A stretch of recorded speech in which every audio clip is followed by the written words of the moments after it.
What's up, everybody? It's Gingerface coming to you here on release day for the Summit and the two new hustles, the Rip and the M&M. So what I've kind of taken to do with these is I'll answer questions throughout, but I'm going to play ball footage. It's not just going to be like a boring Q&A. I'm going to play ball footage.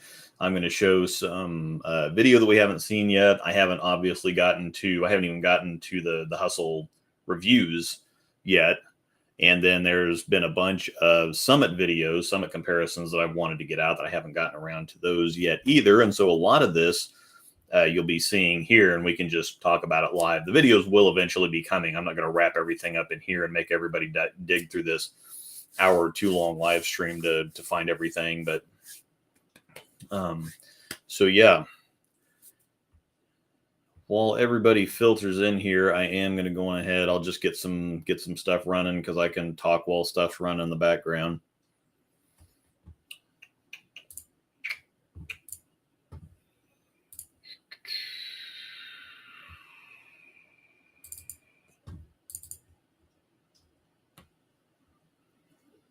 Start with the Summit. So that's probably the one that everybody's most interested in. You should also be interested in the hustles.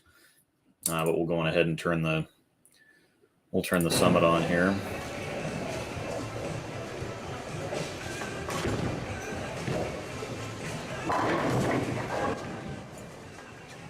Just a little bit.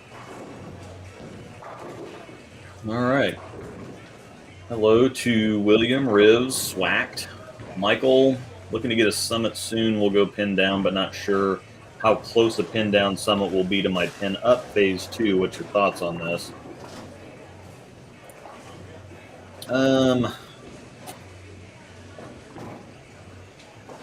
It's already earlier and slower than the phase 2.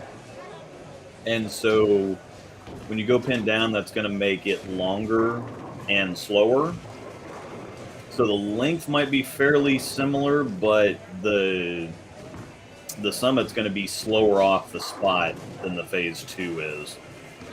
Depends on what the age of your phase 2 is.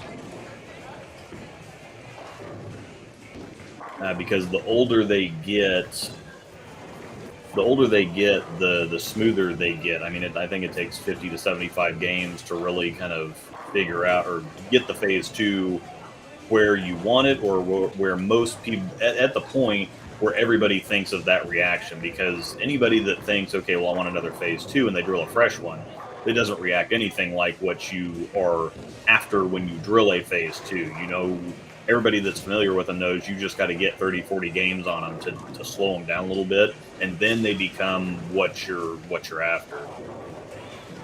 So I don't have the phase 2 and Summit very close at all, and I'll go on ahead and I did feature the phase 2 in the review, but I'll go on ahead and show it here because I have more time here, so I can play the entire cut of what we got, and then I can play the entire cut of the phase 2 without, you know, just kind of trimming up and prettying things up for a video. So. All right, so we just started over again. I'll let this play through one more time, then I'll probably move on to the phase 2 so we can take a look at that.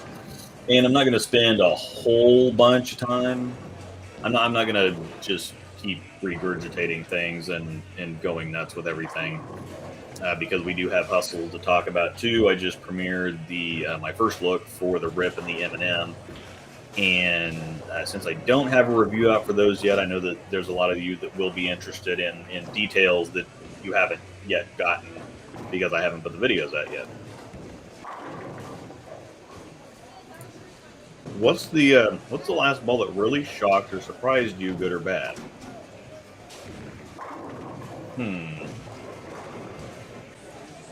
As far as a good shock, probably the Zen U. I was thinking, okay, well, because Storm has not done a good job, none of the brands, Storm, Roto Grip, or whatever else, they just haven't done a good job with that style of urethane ball, making it like closer to a purple hammer. Like the UC3 is amazing, but it's not in that same realm. We're talking like pitch black UC3 or pitch black purple hammer numbers. So like pretty weak core, more urethane-y cover. But every time they've tried, like the pitch blue was not close. Of course, the pitch blue was around before the purple hammer, so I probably really can't count that one. The fast pitch was okay, but it wasn't a purple hammer. Fever pitch was terrible. The pitch purple was terrible. We just haven't solved the riddle, and I think with the Zen U we really did. I think people are, for some reason, being really slow to catch on to it. But the Zen U is outstanding. I really do like that ball, and I carry it around quite a bit. It goes anywhere tough. So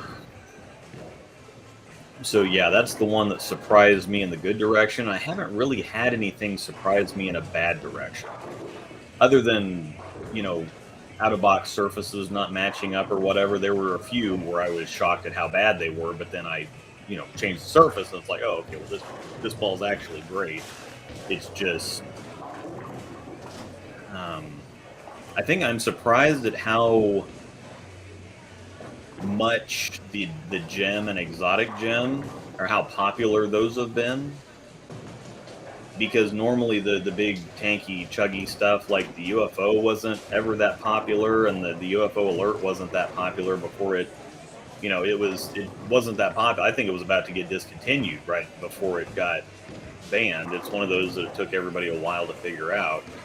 And so sometimes the big stuff just doesn't catch on, especially, something like a reality. It's strong, but it's also long and flippy. And so it's just the chuggier, heavy rolling, more standard heavy oil balls don't seem to catch on as well.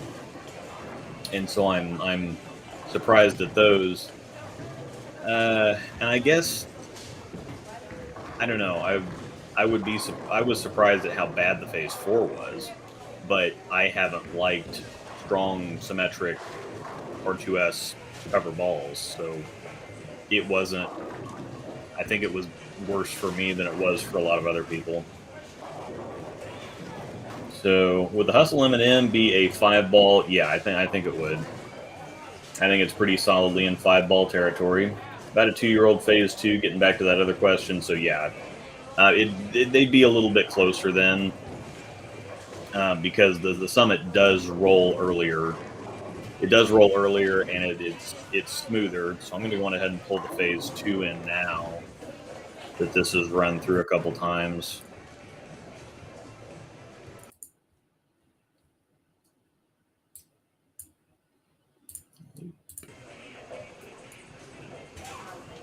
Hopefully the picture is clearer this time. I remember last stream, it was when I did the Duo, it was really fuzzy, but I had that at 720p and 60 frames per second, so I went with 1080 at 30.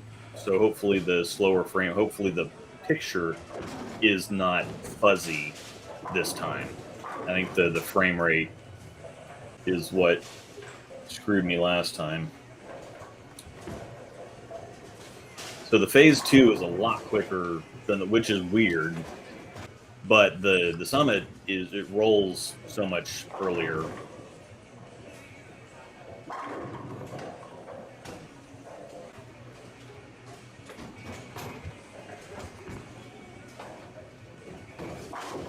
So looking forward to seeing what gets announced next week. Thinking next ball order will be Duo, Rip, and maybe Clone. Sanded Solid UFO Alert sounds money if that's what it is. I haven't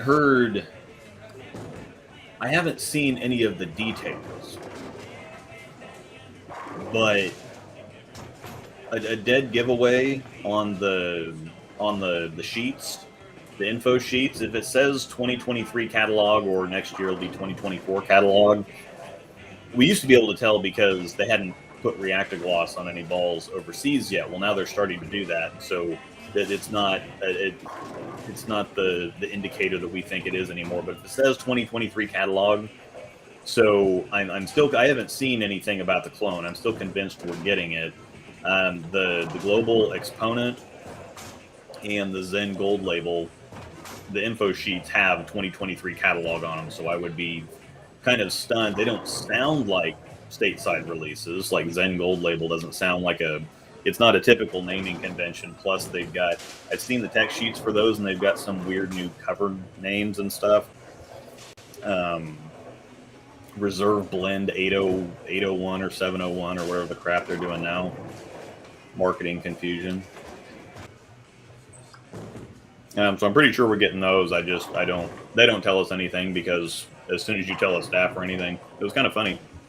There was a guy that I was talking to that was about to get on staff at the end of last year, and I said, I said, staffer, we were just talking about it. He's like, so what's coming down the pipeline? I'm going to be a staffer next year and whatever else. And I said, they don't tell us anything until the day before it gets announced, because staffers will leak anything and everything.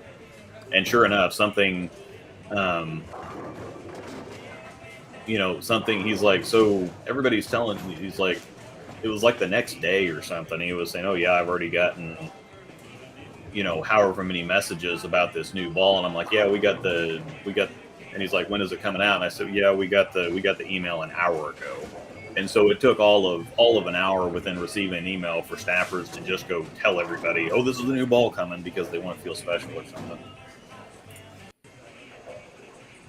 What pin position would you recommend for low rev, low track on the Summit?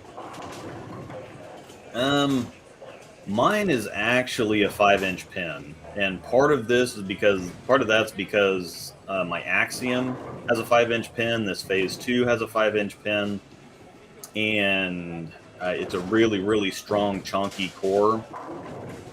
I never put a 5-inch pin on a Zen, and that's something that was my next go-to on that ball, just to get it down the lane, and so that's what I did for that. However, so I don't think you're going to have any trouble, even low rev. It's going to hook.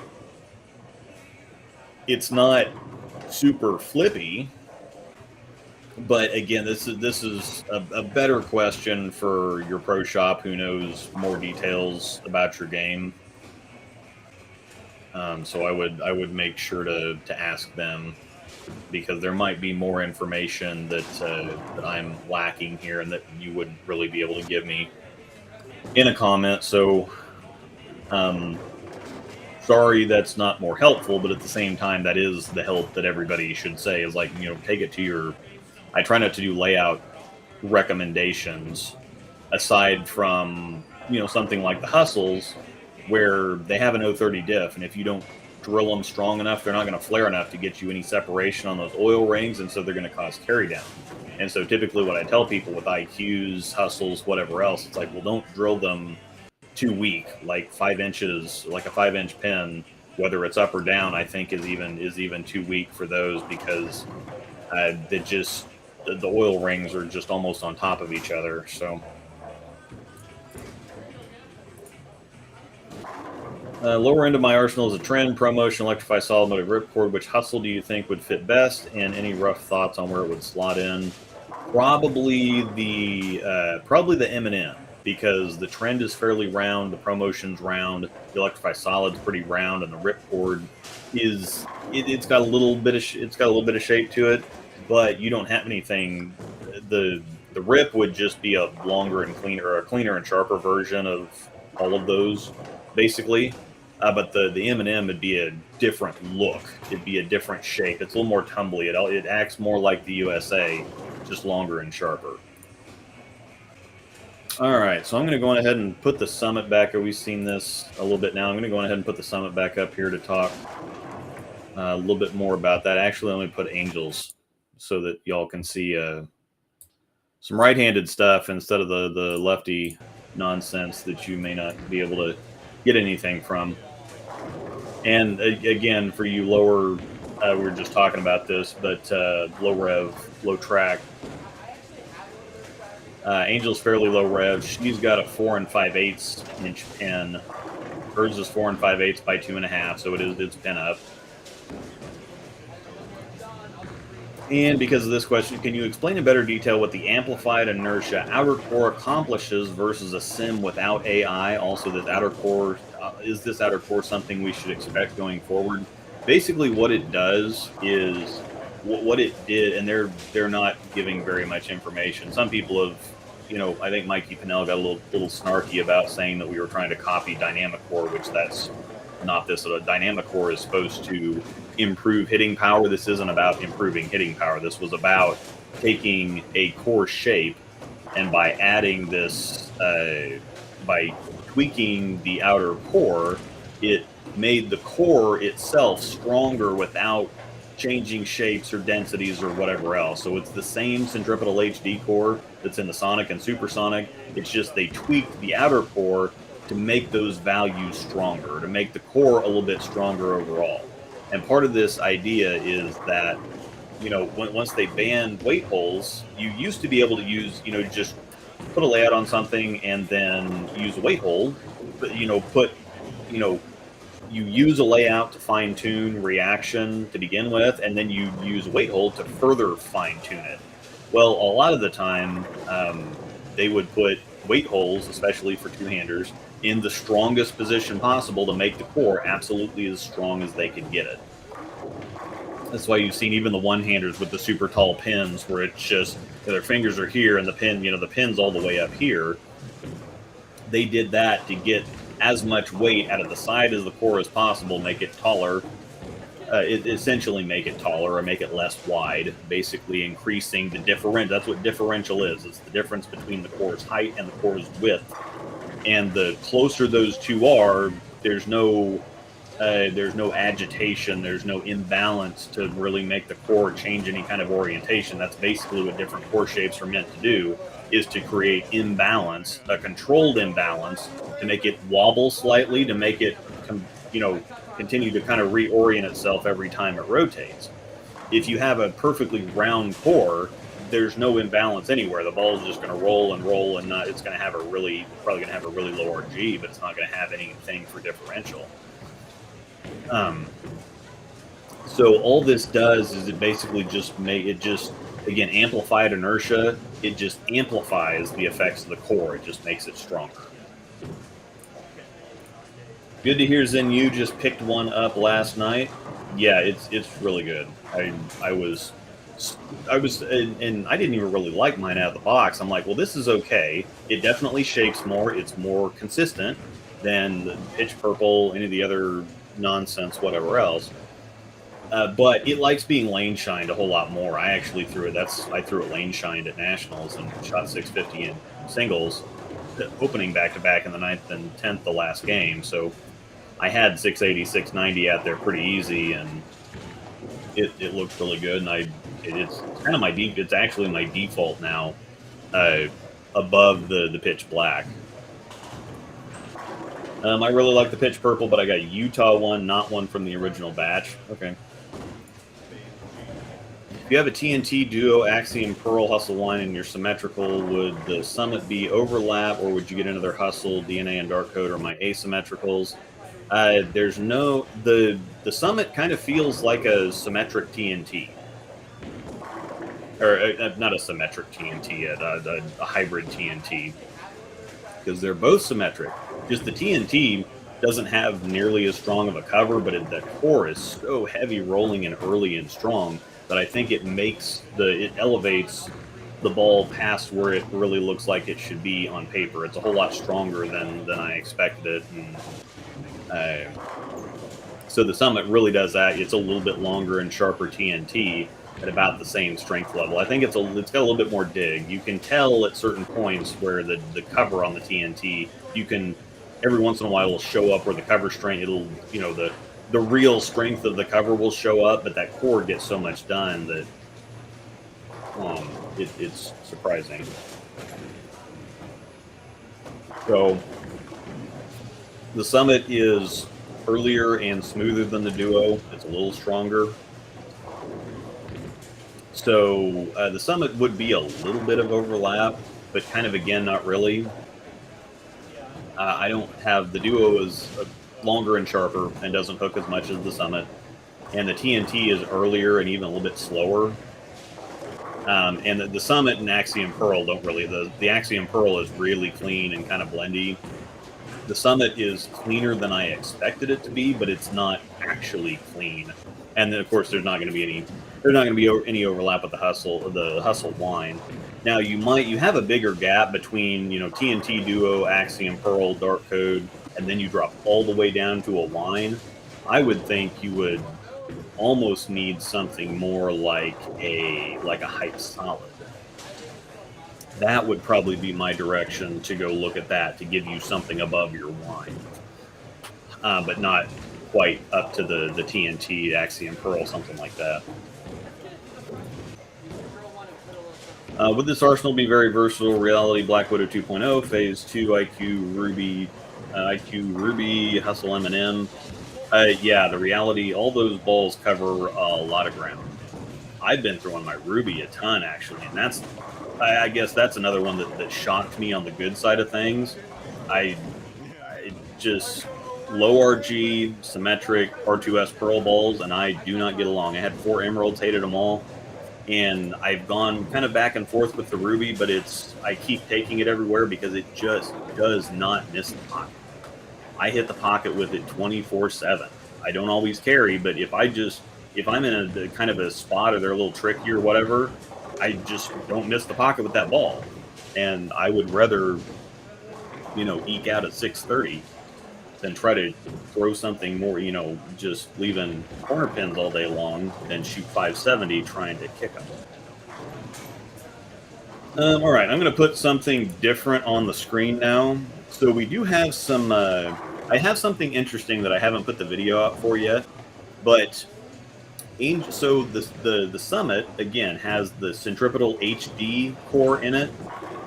The Marvel series had the Centripetal core, just straight up Centripetal core.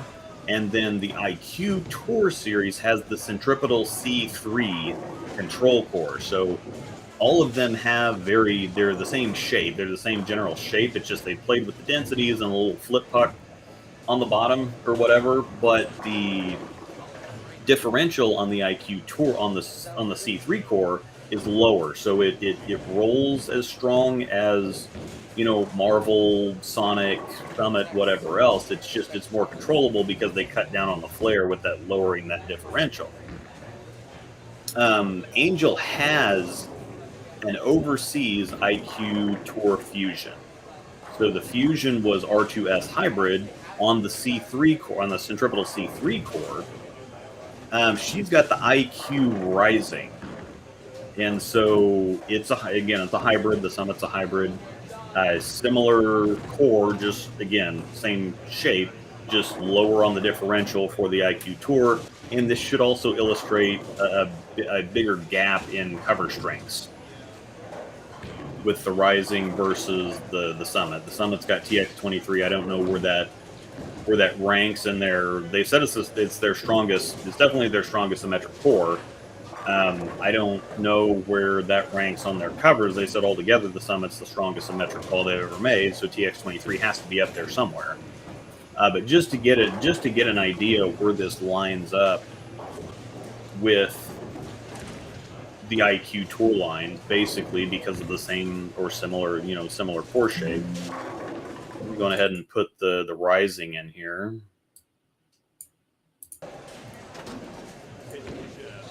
So again, this is an overseas IQ Tour Fusion.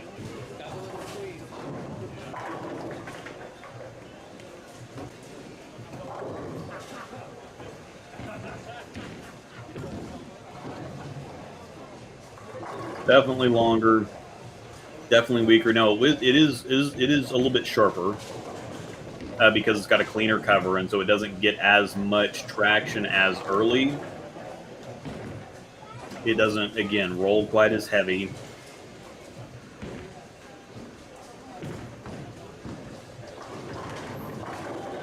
She needs to give it a little bit more time to roll up there, but this is a pretty good illustration of, even though the Summit is smooth, it's definitely heavy rolling. It's trying to slow down the entire way down the lane. The IQ just rolls. The Summit rolls and hooks and slows down and hooks some more, and it's smooth, so it makes it a little bit hard to see, but I think you can see the Fusion getting so much further down the lane. She can't get it back. If she gets it out a little bit, it just doesn't recover like the Summit does, because again, we're on a challenge pattern. So if she keeps it closer to the pocket, where because there's more friction in the middle of the lane, she cuts her angles down. So as long as she doesn't get it out too far and make it overcome too much angle, it looks pretty good. But I think the Summit, she can almost bank off the ditch where there really is no friction on this pattern. So I think that's the thing, is she eventually figured that out, and that's why she's keeping it closer to the head pin now, because she could get the Summit out to 5 board, but if she gets the Rising out much past 7 or 8, it's just not going to get back up the hill. So here the footage has started over again, so just watch here now that that one she hit 7-ish, 8-ish, and then I think a few here she leaked out to 5. That one hit 5, almost flat 10. I'll pull the Summit back in here in a second so you can see the difference. That one's in again, but she zinged it a little bit.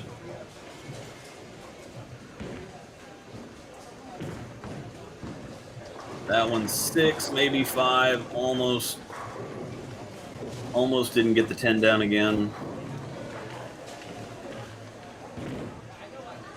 That one's out to 5. Mixes them up. I'll pull the Summit back in now so that we can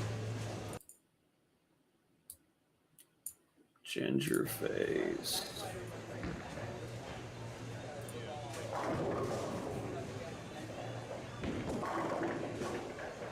All right, see that one, this one's smooth enough to hold when she gets it in, but if she gets it out, yeah.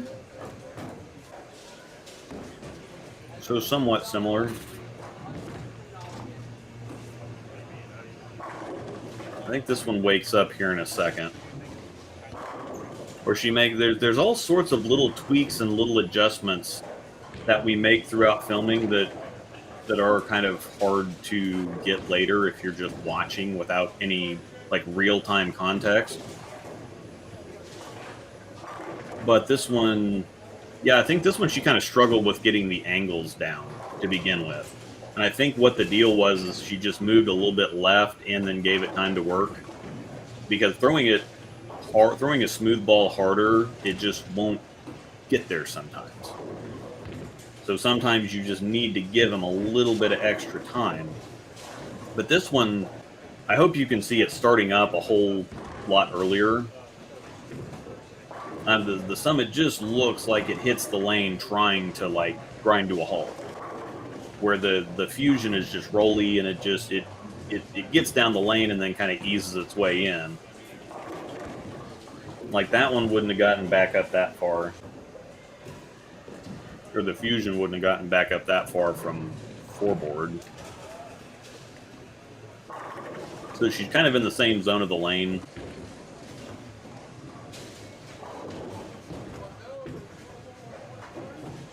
Yoink. Is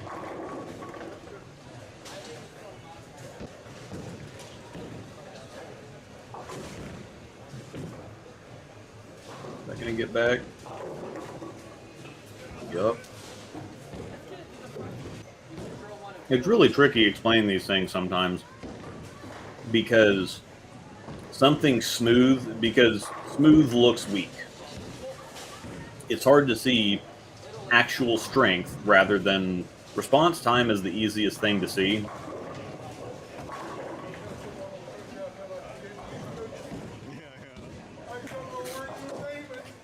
Yeah, this is one of the he's one of the kind of do-it-all guys. He's the brother of the owner, and he was coming back from fixing something. He said, "Yeah, I didn't know where you were aiming, but I was going to put my finger down like we used to do in youth coaching." So he takes care of us pretty good.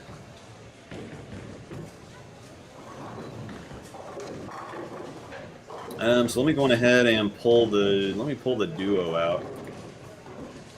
We'll go ahead and play the duo for her really quick. The Summit shares more in common with the Cosmos, I think, because they're both equal kind of length, hook potential, shape, whatever else. The duo is longer and sharper. So let me go ahead and hold this in, and we can get moving on here. We still got hustles to talk about. Same pattern, we're just on a different pair. And I think you can. This one's a whole lot easier to see.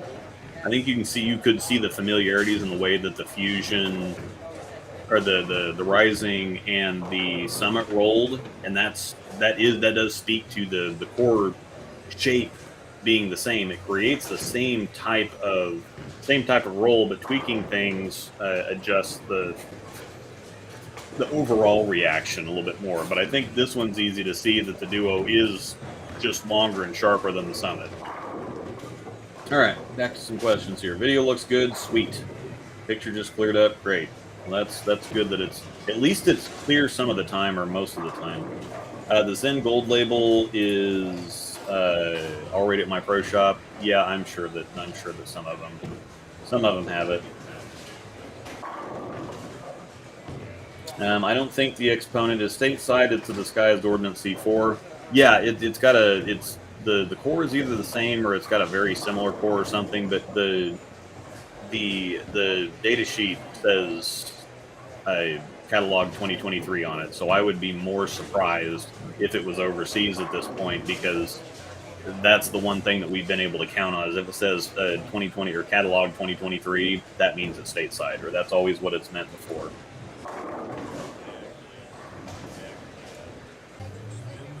And might just stick with the P2 then. Just got a UC3 waiting to put holes in it. Going to polish it like, yeah. The UC3, I actually just fixed mine up the other day. I need to get that back out more, because it's a perfect lefty ball. Once you get it figured out, like, it's going to be really flippy, and then it's going to be a little smooth. You're going to have to work with your angles and get some games on it. Learn it a little bit more than another ball, just because your head expects, you think urethane asymmetric ball, that's not how it actually reacts. And so once you disconnect your brain in that direction and just pay attention to the ball reaction, key into that, and get adjusted to it, I think you'll really like it. What about the RSTX4? I haven't seen the tech sheet, the full tech sheet. I saw the specs. It's Microtrax Pearl. I would have a hard time believing, because they've got Microtrax on frickin' everything right now.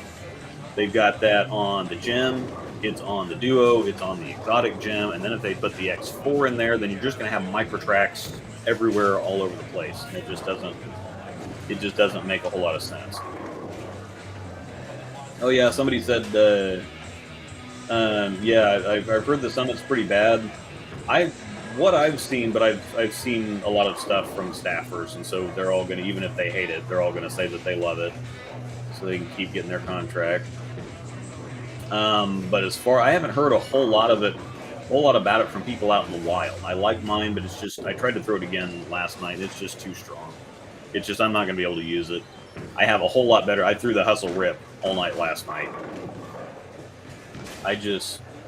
Especially for the conditions on a house shot, I have a hard time seeing where, unless you're just bowling on a flood, where most lefties are going to need anything north of a Fate. The Fates, I use that a lot. I use the Ruby a lot. I've gotten back into my Hype Solid, and I think I'm going to be throwing the Hustles a lot. So, yeah. Went 5 1/8 on the Summit. Ball's very strong. Yeah, I was stunned, because I went 5, because I'm thinking I just need to get the ball down the lane. It's probably going to, go forward and quit on me, because that's normally what happens anytime I go above 4.5. But no, it's still very, very early rolling, very continuous. It doesn't try to straighten out or go forward on me at all. I was really surprised at that.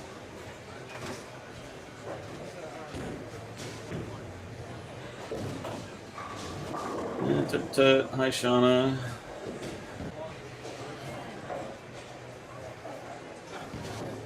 How did the yellow color look after some games on it? It looks dirty when it's brand new sitting on the shelf. Yeah, so it's a really dirty gold, and so it just doesn't change a whole lot when you get some games on it.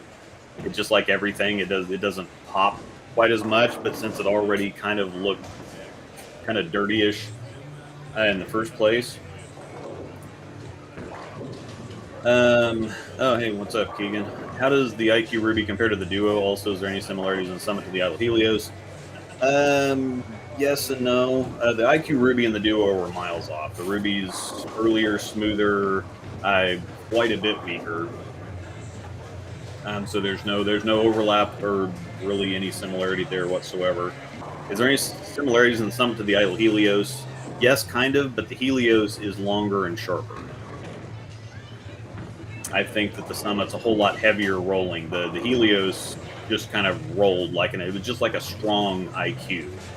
It just rolled, but it didn't really slow down. It didn't really rev up a whole lot. It just was really rolly. The Summit slows down and slows down some more and hooks some more and whatever else. Yeah, I feel like my TNT hooks early and has a long transition phase. Definitely. That's the thing, is it? I think the TNT, once I kind of got on to the idea of it, I think it's like one of the best two-hander balls ever, because it hooks early. It's very controllable, very stable, very rolly. It always hits the mid lane, but then it lays off. So it's urethane without being urethane, and we've heard some chatter about banning urethane on the PBA tour, and I think the TNT would be. I think that's honestly they're gonna do some short pins and some other stuff, but I think that would. Some of the rest of like Buttriff, he throws reactive all the time, and so I don't think that there's, everybody's, what's he going to be without his purple hammer? You're not going to have to worry about Butters. He just throws it because it's available, and that's the way for a lot of pros. If it's like, if he doesn't have his purple hammer anymore, then nobody else does, and if we don't have the pitch black anymore, then nobody else does, and so everybody's on the same playing field once again. I do think it's going to hurt the lefties a little bit more, but at the same time, we have stuff like the TNT. I think that's going to be the go-to for a lot of people. Let me go ahead. I don't know if anybody cares about the Cosmos anymore. Let me see what else I can compare the Summit to that I've got just right in the... Angel didn't drill an exotic. What else? They discontinued everything, so I'm struggling to find some stuff in the line here that I can go ahead and pull in the Ruby here for a second. Angel Ruby.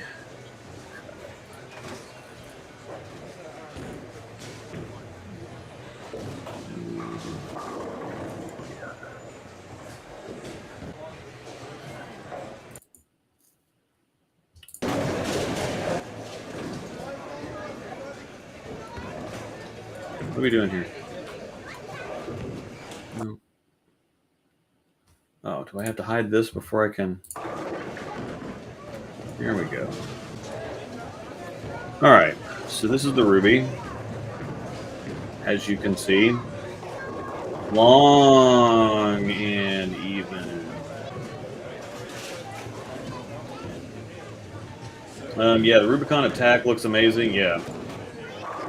I got told the Rip and M&M are stronger than the Wrap. That is absolutely false. Because I can show you later. I actually have, again, the Wrap and the PBR had BTC 20, which was insanely strong. That version of the cover doesn't really resemble BTC to me. But having thrown the Wrap and the PBR, and currently having an overseas PBR, I'll pull that in later when I do the Rip. The Pink Hustle is miles stronger than the Rip. Gem Reality, Dark Code, IQ Tour, Halo Vision, Zenu. What would be your suggestion to add to this arsenal? So you've got ASIM, ASIM, ASIM, ASIM, huge drop to an IQ, and then a Zenu. I would put like a Fate in there. Especially if you like the Dark Code, I'd put a Fate in there, because the Fate's kind of the right place to be between the Dark Code and the IQ. And if you don't have a Fate, you need a Fate. So. All right. Yeah, I should move my head up to the top right or top left. Unfortunately, Restream doesn't let me customize where I put stuff. So if I have this view here, I am just going to be in the lower right. It's going to be in the lower right.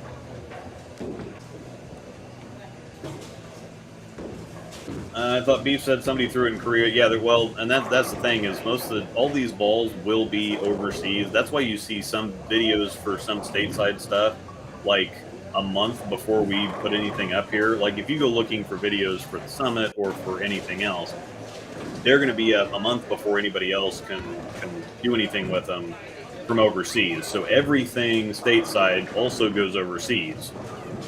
So yeah, I could see that all this stuff is probably already.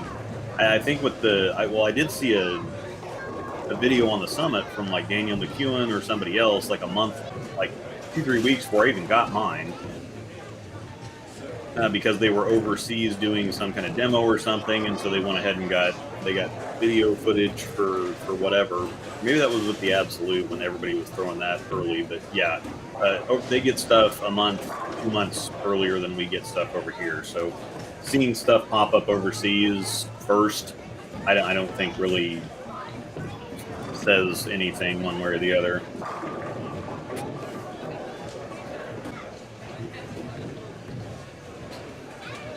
The catalog had a U in it. That ain't America.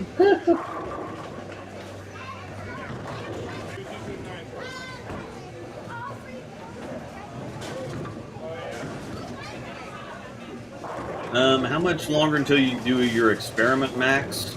I don't know. But clarify that for me. My brain is not braining. Yeah, cover stock reserve. I've seen that on a whole bunch of stuff already. The Exponent has the same thing on there, and there's something else that I saw a new cover on. So it looks like they're going to some new naming conventions or something, which I think is done, but it's marketing. It's just meant to confuse people on what it actually is, because they don't know. It's just a marketing name, and then nobody knows. Like as soon as they put something out that's Microtrax or eTrax or VTC or R2S or NEX or whatever else, you know what that is. But they put some new name out there, and you just have to trust their marketing because you don't actually know what it is or where it stands. All right, let's get off the Ruby here. I'm going to put me back on there because I've got some interesting. I'm going to pull the Summit back up just to kind of refresh everybody here real quick, and I'll go into some of my other comparisons that I have. I got one very interesting one. I'll pop this up really quick. Oh, damn it. All right, there we go. So just a refresher here. So I have an overseas phase hybrid. So TX23 that's on the Summit is an evolution of TX16 that was on the Phase 2, but we never saw another TX cover stateside. We had the AX16 cover on the Phase, then we had the TX16 cover on the Phase 2, and then we never saw any of those covers stateside again. I have a Phase G, which is an overseas hybrid Phase 2, which has TX16 hybrid. Summit is TX23 hybrid. And so I have an earlier generation kind of version of this. Now the core in the Summit is a little bit stronger, but I think it's going to show how much different the cores make a difference, because again, the Phase 2 is just longer and sharper than the Summit because that core is different. It's not as early. It revs up really strong down lane. It just kind of keeps revving up and whatever else. It is pretty easy down the lane, and then it starts revving up later. The Summit wants to be pretty early and even. So I'm going to put the Phase G in here now. And we'll show you just the difference between TX16 and TX23. So this is TX16 hybrid. The Summit has TX23 hybrid. They're at the same cover. There's the same surface. You can definitely tell that this is a phase because it's got that archy kind of. It can be forward if you want it to be. It can be really continuous if you want it to be. Somewhat angular, a little bit directional. I really like this ball. Spice Girls. How's the Duo compared to the Summit? I think we covered that. Okay, so I'm a little bit behind on just to go back really quickly. The Duo is longer and sharper than the Summit, just a little bit weaker too.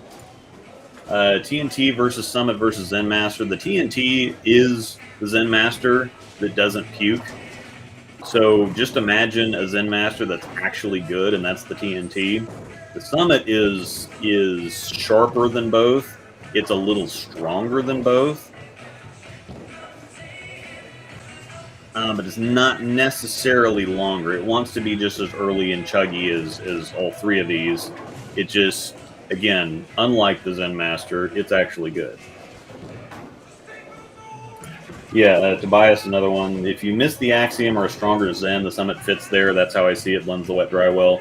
So yeah, the Summit is a very Zen-like ball and is basically an Axiom remake or an Axiom hybrid that we didn't get.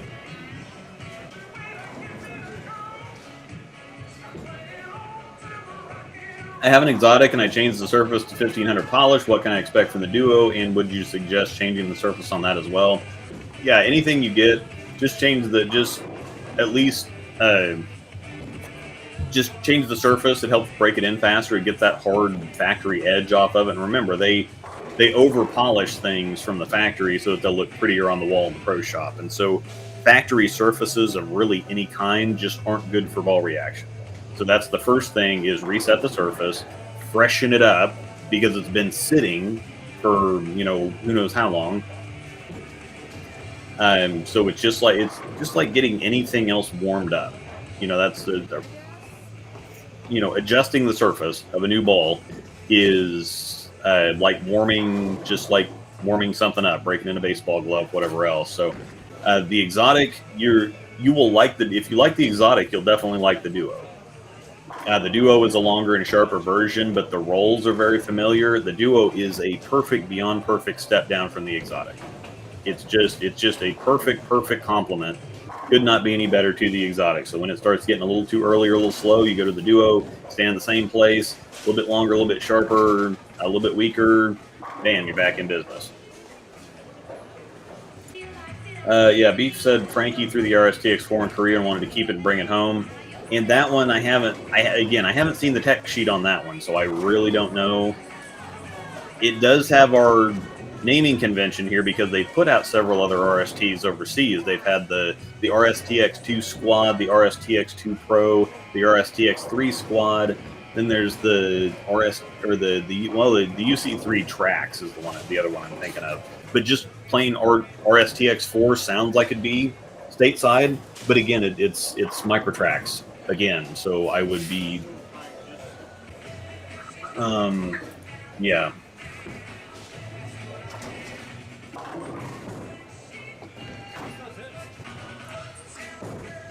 Love my camo with just a little surface. The rip is just simple color change, and how much less is M&M than camo? Yeah, we can go on ahead and move to the hustles because we've beaten the Summit into the ground here. Let me show the Axiom really quick.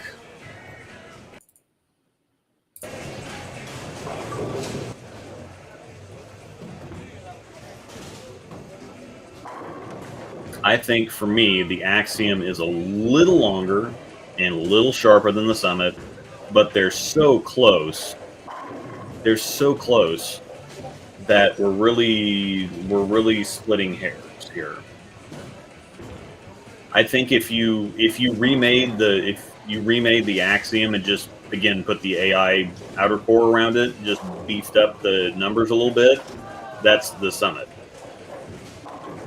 They're just so similar, and I still eventually will have these reviews or these comparisons coming out in video form, so it's not just me sitting here drinking and rambling. But again, Axiom, little cleaner and sharper. But if you miss your axiom, the summit is so close. It's so close.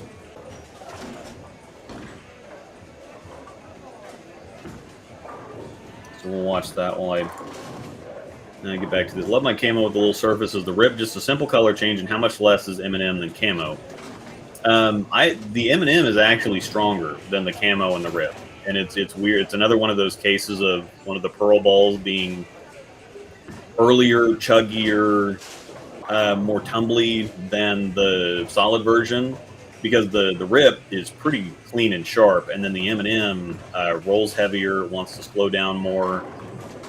It's actually stronger than the rip, and it's stronger than the camo as well. But yes, on paper, the rip is just a straight up recolor of the camo. There's a little bit of difference on lane, but it's familiar enough. If you like the ink, the rip is virtually the ink, and the camo is virtually the ink. With some slight differences, obviously, you're going to be able to tell differences, especially in age, too. I mean, if you've been throwing a camo for 2 years and you get a rip, it's, it hooks a little bit more and it's a little bit sharper, because that's exactly my situation here. But yeah, that's the axiom. So we can go on ahead and move on to the hustles, because I got plenty of stuff to show. I got plenty of stuff to show from those. So we'll just go on ahead and flip over to it now.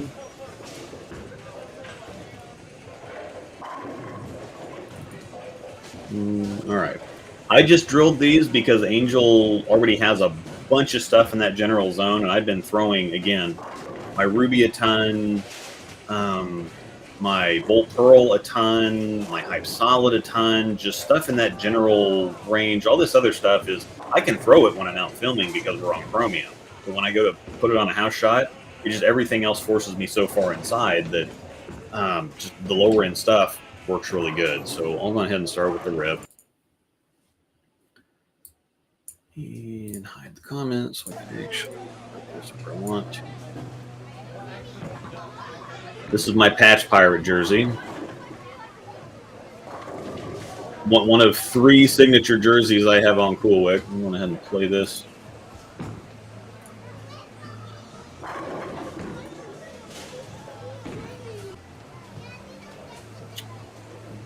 So if you want this particular jersey, this is one of my signature jerseys. It's not a stock design.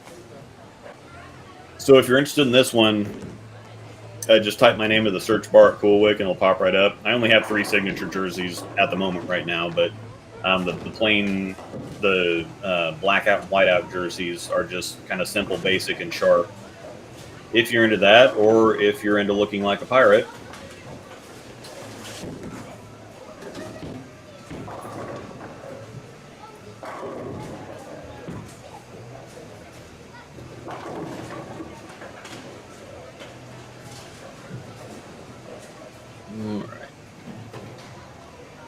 Starting an experiment, attempting to switch 15 pounds. Okay. Looking for another ASIM Pearl that isn't a gem, more like a stronger infinite physics. That'd be the Eternity. Because the Eternity isn't as chuggy. It's definitely stronger than the infinite. It's earlier, but it's not like exotic gem, early, chuggy, tanky, whatever else. Would the rip be a close replacement to an ink? Yeah. Yeah, the rip is virtually the ink. It just, and watching this now that I'm catching up to this comment, I mean, this is just an ink. It just is. So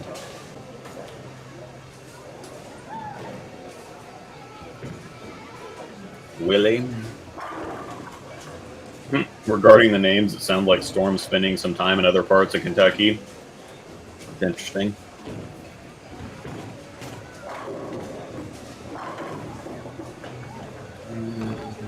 Way more angular and sharper, yep.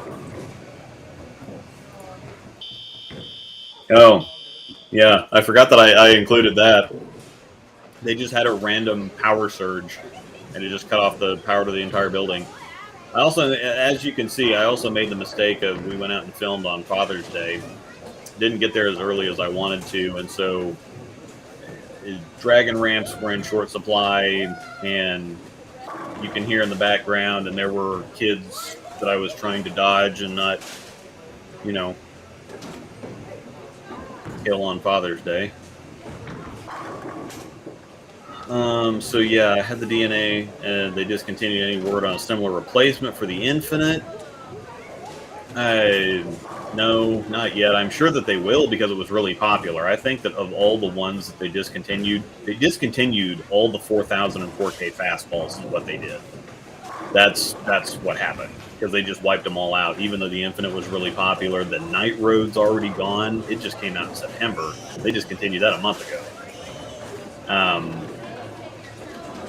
But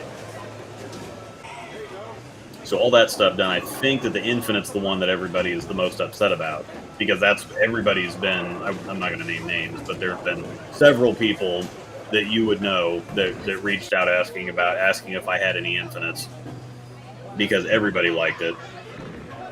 So, what performance differences have you experienced between the old 1500 grit polish and the newer Reactigloss? I've talked about this several times. Reactigloss is terrible. It's just bad. The 1500 grit polish is 1000 finished with step 2, or 5. It's 500, 1000 step 2. So that's why when I get everything, I just go 1000 step 2. That's where I like it at. Reactigloss is a whole lot more steps. It's almost like 4K fast that they then polish after that. But Reactigloss is a hydrophobic car polish. So they have bowling balls that they design to absorb oil, which keeps the surface dry so that they don't slime up like a urethane ball. But then they put a hydrophobic car polish on it, which, hydrophobic keeps out oil, water, dirt, debris, whatever else. And so you have a ball that's designed to absorb oil, and then you polish it with something that's designed to repel oil. I don't think that they did their homework, and it doesn't make any sense. And so Reactigloss is terrible. It's just bad. I'd get rid of it. But that's the thing, and this is the other thing that I want to say this to be transparent and clear, but at the same time, if it has Reactigloss on it, just change the surface, because the balls are all obviously amazing. But if you want to see the issues, go back and watch my Night Road. I covered it extensively. A Night Road video, Phase 5. Actually, the Phase 5 I was really confused about. That was the first Reactigloss ball. But it turns out everything else has been getting cross-contaminated too, because I had the same problem. Night Road, Phase 5, Fate, TNT, DNA, Absolute, Revenant. The only ball I didn't have issues with it on was the Exotic Gem. It was fine. I threw it out of the box. The Exotic, never had a problem with it. It was fine. Everything else, though, has been terrible, and so I just changed the surface, and bad surface doesn't equate bad ball. And I really wish that people would mess with surface more, would play with surface. And, if Reactigloss works for you, I think that some other people have noticed, too, that if you have thicker, kind of stickier oils that aren't going to absorb well into the ball to begin with, that Reactigloss is just going to enhance that. It's just going to make it worse. But if you have stuff that's really easy to towel off the ball, and you just throw the ball once every 4 or 5 minutes while you're bowling, it's probably going to be okay. So I would say play it by ear, but definitely if the ball just, you throw it 4 or 5 shots, it turns into a plastic ball, just fix the surface and move on.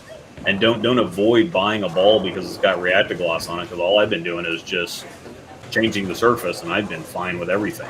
It woke everything up. Haven't had an issue with it, so it's definitely not ball. It's definitely not the ball. That's the other thing, is that I wanted to kind of investigate. And I found out what what it actually was and what the problem was, which means it's like, oh, okay, so there's nothing wrong with the actual balls. Let's just change the surface, fix, and they're done. So. Oh, yeah. They need to remake the El Nino 2000 Skybolt. The El Nino 2000 was my very first 300 ball. Very first 300 ball. Loot, drinking, and rambling is the entertainment we're here for, though. Cheers.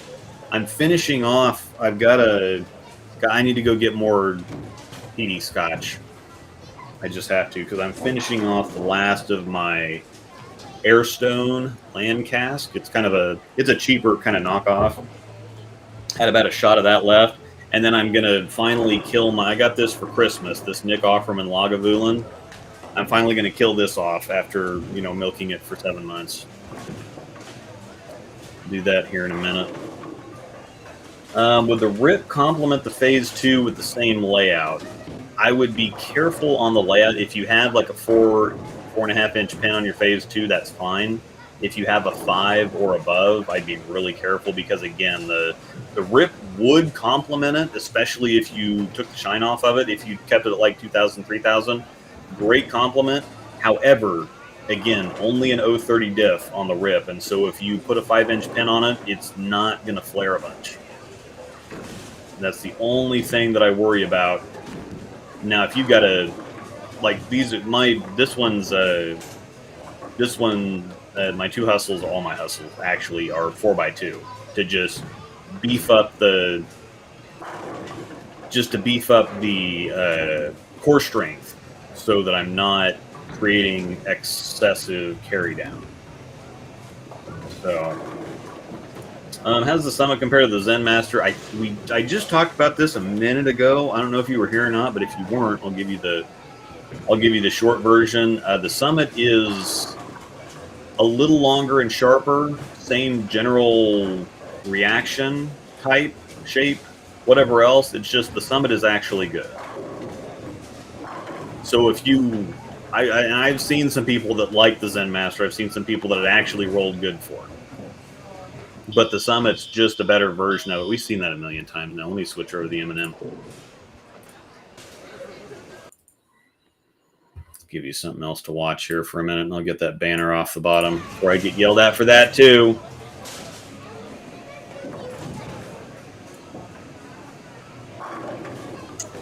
So the M&M is earlier, chuggier, heavier rolling, and just absolutely books too. Where the rip from the final zone, because I start kind of second arrow, third arrow, fourth arrow is kind of what I try to do for these.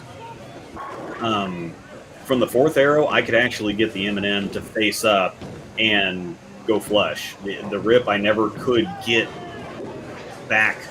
I just couldn't ever get it to pick up early enough or slow down enough to make the corner and finish flush. It was just mixers or flat sevens. Where the M&M is a horse of a different color. How many idle cosmoses did you squirrel away? I've got a case up. Because I expected some shenanigans. Well, I expected it wasn't popular, and I think I ordered, because I've used the one that I got is got a lot of games on it, and so I ordered a replacement, period. But the replacement, the inspection date or the boxed on date was from the original batch, so they still have a year, well, I guess close to 10 months after they released it, they still had balls from the original batch sitting around at HQ, and that's not a good sign. That's just not a good sign. So, yeah, I went ahead and I figured that they were close to being gone, and so I think I ordered another couple of them just right before. They don't like us stashing stuff, but and I typically don't. Very, very few. And I typically don't from HQ. I just wait until they get discontinued, because if I get them and then find something else I like better, I want to be able to sell them. And they don't want, number one, we can't sell the used balls that we order from HQ, and if we order another ball that we don't end up drilling, we can't sell that either. And I really stick hard to that, because I want to follow the rules. I don't want to take advantage of them. I'm not one of these people that's I'm just gonna buy something and then buy a couple extras, and then when it's discontinued, I'll just sell them. I'm not gonna do that. I everything that I order, I do with the intent of actually drilling. The Cosmos is one of the very few that I'm like, when this gets discontinued, I still have to have this ball. We have a lot of balls in the basement, but the vast majority of them are overseas. And a couple of them I keep because everybody's always going to want to see like a phase 2 compared to something. They're always going to want to see an IQ 4 compared to something. They're always going to want to see a phase 2 high road compared to something when it comes out in that general zone. And then of course you have an IQ Ruby. We have a couple of extra emeralds, but they're all with the intent of, okay, when some other ball comes out 2 years down the line and everybody wants to see it compared to this older ball that's not around and really hard to find or really expensive now, I want to still have one of those available.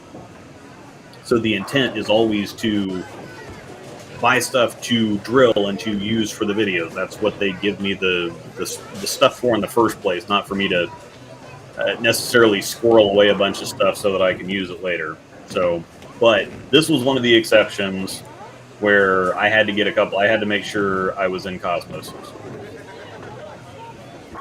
Thanks, Luke. I have not used reactor gloss. Don't plan to. I'll eventually get the fade and resurface before drilling for the first time ever. Yeah, I mean, again, I resurfaced these and they look perfect. I mean, the hustles both come with reactor gloss, and I just 1,000 step to them and they look amazing. So that's really all that matters.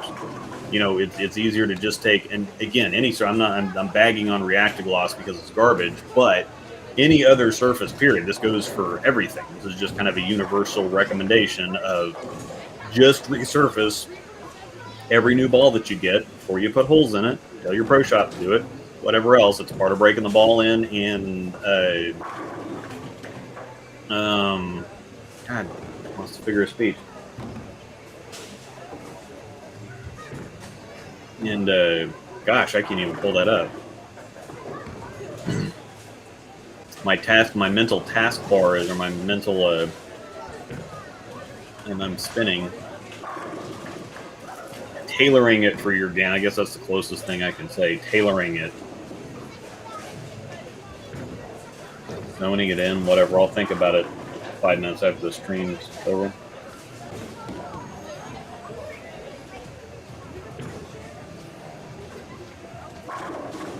Summit Cosmos Phase EX. Hell yes. Absolute Marvel Max Pearl, 44-foot titanium Summer League pattern has been kicking my tail, breaks down quickly. Let me actually pull that up.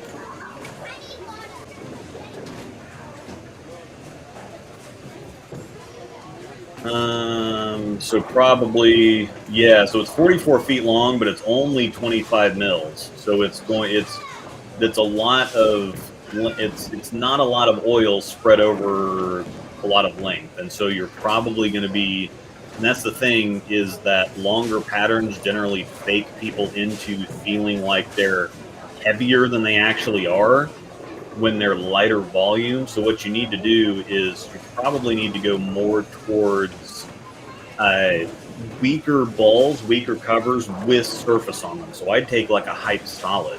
That absolute would probably still be in play. I would take like a hype solid to 2,000 or 3,000. And I think that's once you drop the cover down to fit the volume more, then you can play with the surface to zone it in and your angles to get it fine-tuned for the length. Can't figure out why my Fate wants to go forward. Tried everything from 1500 to the reactor gloss, laid out 4.25 by 25. That doesn't sound crazy.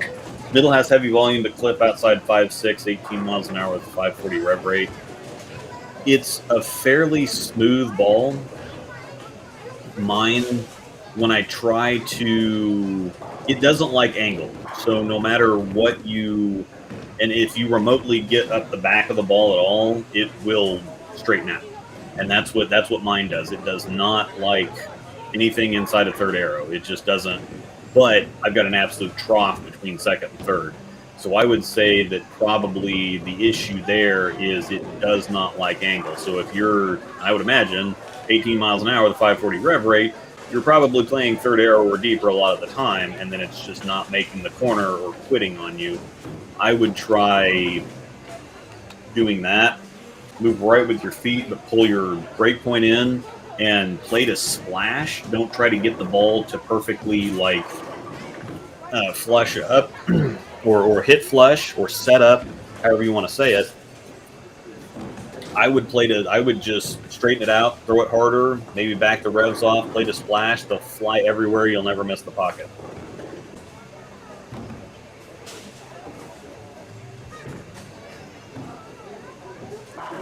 Yeah, I remember him saying this was interesting because I remember them talking about this at the very beginning, because the trend 2 was something that everybody liked it, but they didn't really feel like they could get, because it was a higher RG, and it was kind of clean, and it didn't want to like slow down or kind of make the corner so much, and so this was the ball to move in and be able to.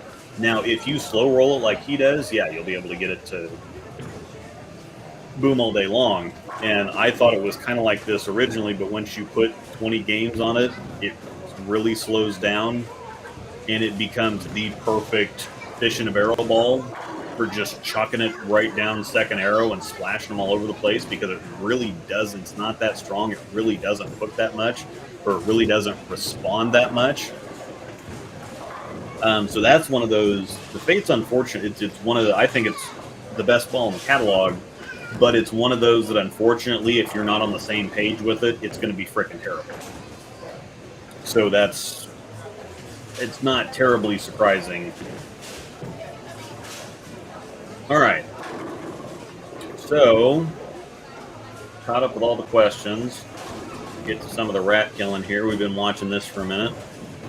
I'm going to pull the rip back up for a second, and then I have I got new footage with the camo. As you saw, if you watched my first look, I've got new footage with the camo. My height's solid. I can compare it to, I'll pull the rip up, and then what I'll do is I'll pull up my my overseas PBR and show you all the heckin' difference. Let's see, Hustle Pink. There it is, right there. Okay. We'll watch this for a second. And I'm actually on the same, well, no, I'm on the lane next to it. But I'm on the same pair, on the same pattern, same surface prep.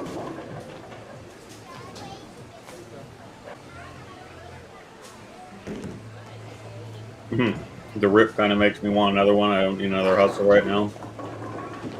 Yeah, I threw it all night in league last night, and if I wouldn't have lost the left lane, we bowled 4 games and I shot 890.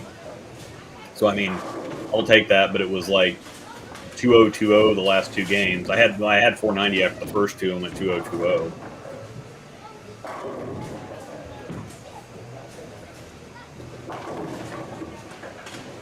Just because I lost the left lane, it would either. I was striking I was struck virtually every shot on the right lane. Just the left lane got weird, but that pattern's always, or that pair is always weird.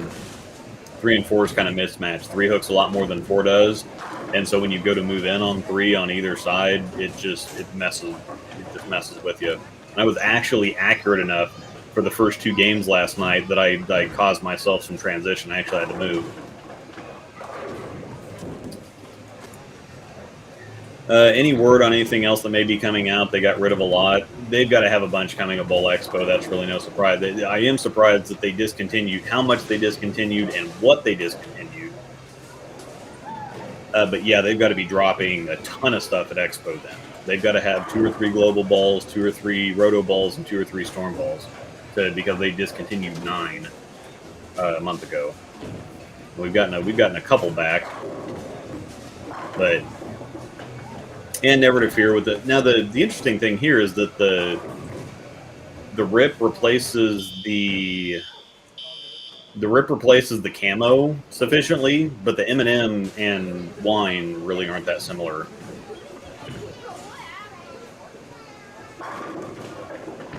Just wanting the Angel to tell me no. Any info on the clone? Apologize if we discussed this earlier. We talked about it a little bit. That's fine. Not that I have expected the clone to come this entire time, because they had the issue with the UFO alert. It was one of the batch of balls that got kind of lightly restricted, and they've replaced the vast majority of those. We had the Wolverine Dark Moss, we had the Phase 5. So they've replaced quite a few of those balls, either directly or indirectly. And there's no way that you would come out with something called the Clone. And I've seen the picture of it. It's the whole UFO theme, whatever else, called the Clone. There's no way that you would waste that marketing overseas. There's just no way. And while the Clone hit the approved list several months ago and has never really shown up, it really hasn't shown up overseas yet either. So I think that they were just kind of slow playing things a little bit. They got where they were a little release happy there for a while, and it got to really pissing a lot of the staffers off because they would announce something, and then right before those balls released, they'd announce something else like a week beforehand. And then I know that everybody's excited about these new announcements, but we really need to be talking about the balls that are coming out. It's like, well, why don't you not sabotage your own product by announcing something else that you know is going to drive people crazy right before these other balls come out? It makes no sense. So they actually did slow down. We actually have been having, announcing something, letting it release, giving it some time to breathe, and then announcing something else. And so I think that they kind of slowed down. I don't know if it's worked out.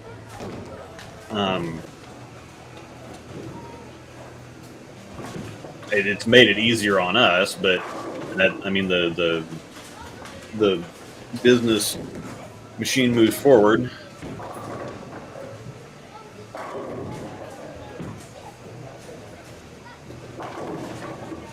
I asked Mom, and she said absolutely not. That's hilarious. All right, I'm going to pull on the pink. I'll let this play for another minute. Pay attention to the screen for a minute here because I'm about to pull on the pink hustle.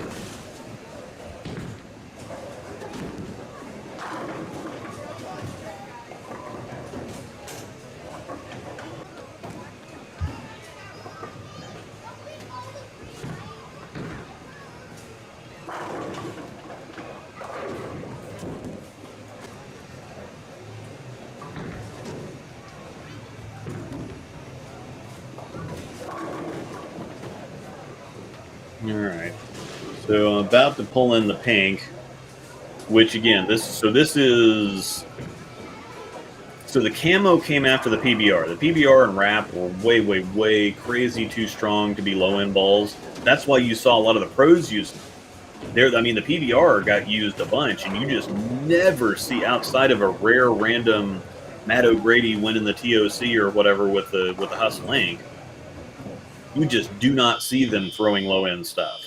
You just don't. Except for the PBR, because it was a better IQ Tour Solid, basically.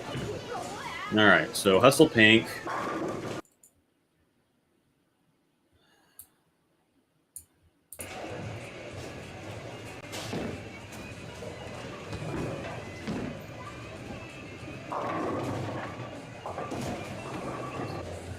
Caption off the screen. I think you get the point by now.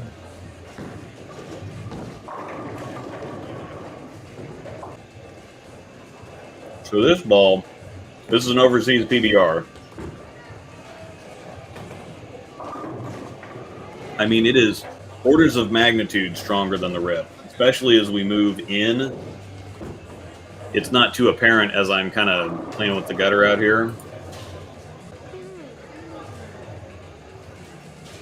But as we move in, it doesn't just miss the spot like the rip does. The rip really liked the second to third arrow zone. If I can just kind of put it down the side and walk it in, it really likes doing that. This ball, on the other hand, just wheels back from everywhere. I mean, this ball is so much stronger than the rip.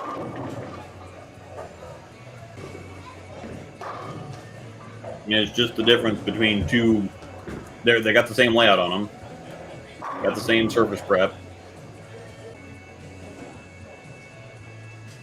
I really haven't thrown this one a whole lot because it's actually a little too strong. It's stronger than the Hype Solid.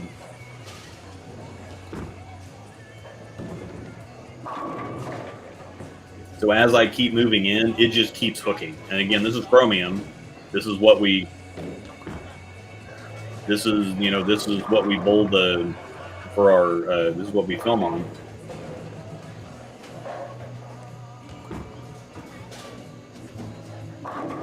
It's just so freaking strong. So yeah, anybody that says that the Rip and the M&M are stronger than the Wrap and the PBR, false. Yeah, I was not getting a Rip to drive by an 8-pin from Fourth Arrow.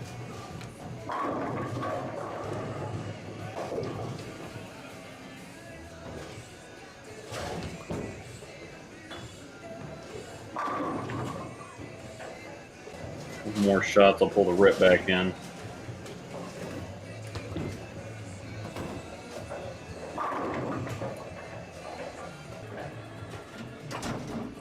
Yeah, Connor, I saw it. I'll get to it in a second. Just give me a second.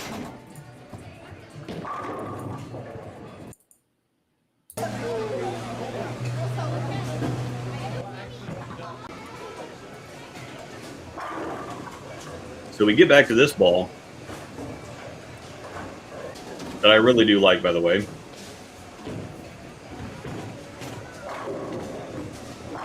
Long and then smooth.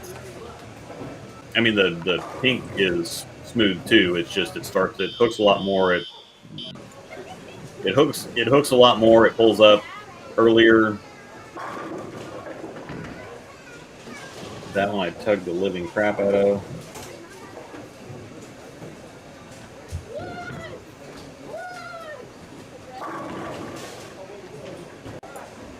But yeah, from in here at Fourth Arrow, too long. I don't think I ever got it to pull up in here. As soon as I say that, of course, that one I didn't get out to. I wasn't banking it off the 5 board like I was doing with the pink.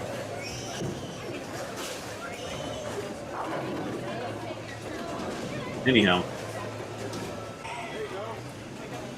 I'm going to go ahead and pull in the camo. Whoops. Pull it in on the where you want to show it at. I'm done. All right, so here's the camo. And this is my original camo that I've had since the camo came out. I did throw it quite a bit, so it is a little bit weaker and smoother. It's probably got 75 games on it, just for transparency's sake, and so it's going to be a little longer, weaker, and smoother than it was out of the box. To answer the question here, what is the Oppatrax cover on the clone? Have you heard anything about it? I didn't know that that's what the cover was on the clone, but I haven't. So yeah, I haven't heard a thing about it. But it would fit with the reserve blend, whatever the hell they're doing with the global stuff. And again, this is one of those things where if people don't understand what they're buying, they're more likely to buy it, because if something comes out and you see, okay, well, I don't need another E-Trax ball, then you're not going to buy it. But if you have no idea what you'll have numbers, you'll have some marketing gibberish, and then you'll have, you have the core or whatever else, so you can kind of figure that out. But if you don't really know what you're buying, then you're just going to look at it and say, oh, okay, well, I like the looks of that, so we'll just go ahead and buy it. Whereas if you already have other just say E-Trax, for example. If you have other E-Trax asymmetric balls and there's another E-Trax asymmetric ball, it's like, well, okay, well, I don't need this. But if it's an Oppatrax, even if they just renamed E-Trax to Oppatrax, then it's like, oh, well, this has a different cover on it, so it must be different. And so you'll just go ahead and buy it, because you won't, even if there is overlap, you won't know about it until they already have your money. So.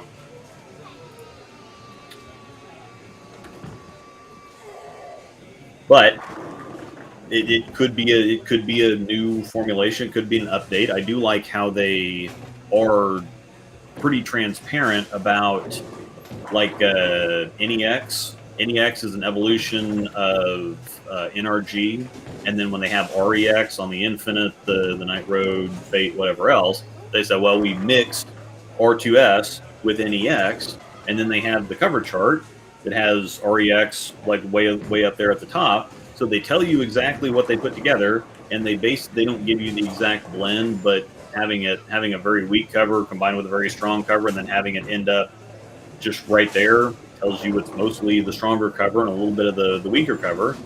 And so I do really like that, because that helps you again figure out what you're buying and tells you about the ball reaction. That's what I mean. Not to get too preachy, but I've always thought that there was a way to both sell people stuff, but sell them what they want or what they need. You can do that at the same time without having to trick everybody into buying extra stuff. Because people they keep pumping this stuff out and people keep buying it even though they're complaining about it. So that's what bowlers are best at. They complain about stuff, but they keep doing it anyway. So yeah, in about the same places, the camo, even with some games on it, is doing virtually the same thing that the rip was. If I, make sure that I throw it slow enough and roll it enough, or keep it close enough to the head pin, it'll pull up and drive through. I did have a couple that went a little bit long and were kind of flat.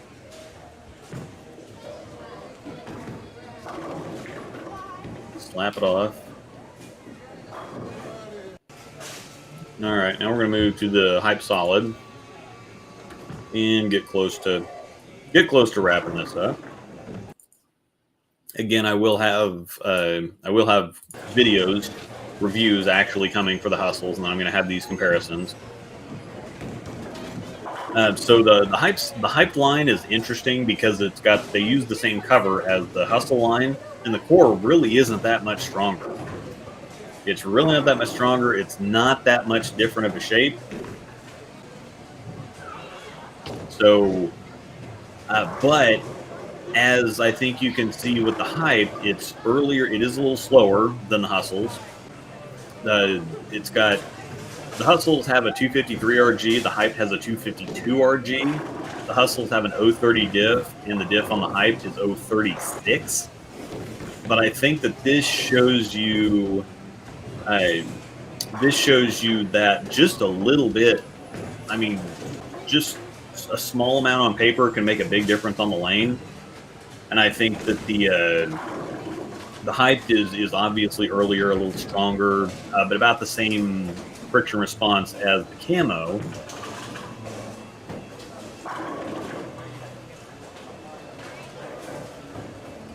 Ooh.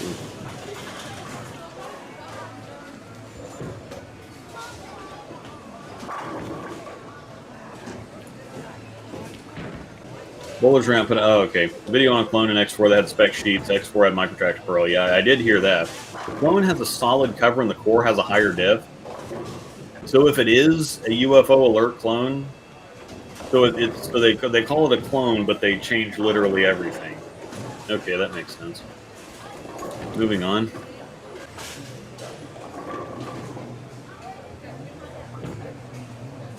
I really, really love this ball. I think this is as at 710s.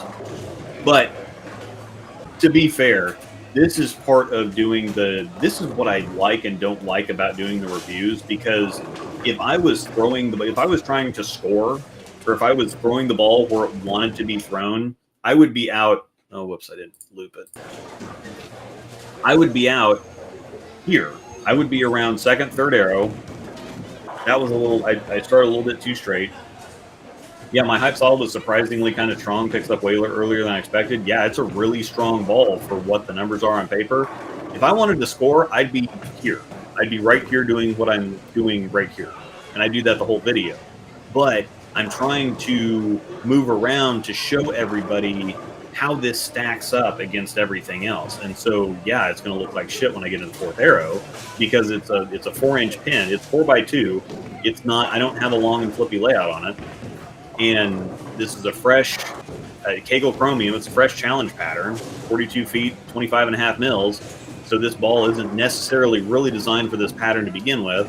It's not drilled, and it's not drilled to be thrown from fourth arrow on the fresh. It just, none of this fits or makes any sense. But as I move around, it's illustrating ball strength and how it compares to other stuff. So, you know, I'm in here and I'm trying to strike, but this is absolutely not where I should be throwing the ball from.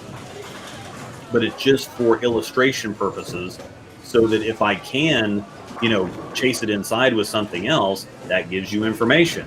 If this ball is better from straight than it is from deep, that gives you information.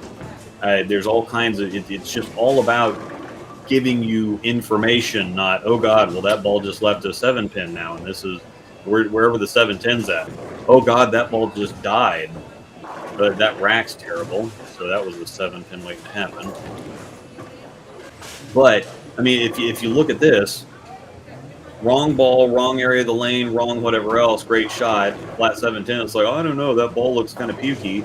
Well, yeah, generally, if you're using the wrong ball in the wrong part of the lane on the wrong oil pattern, probably not going to be the greatest of ball reactions. So hopefully everybody understands the idea or the point. I'm going to bring the, the jersey is sweet. Patch Pirate. You type in my name on CoolWick, it'll pull it up, and you can have one too. Let me pull the M&M back in here for a minute, because then I got Ruby footage to compare to it.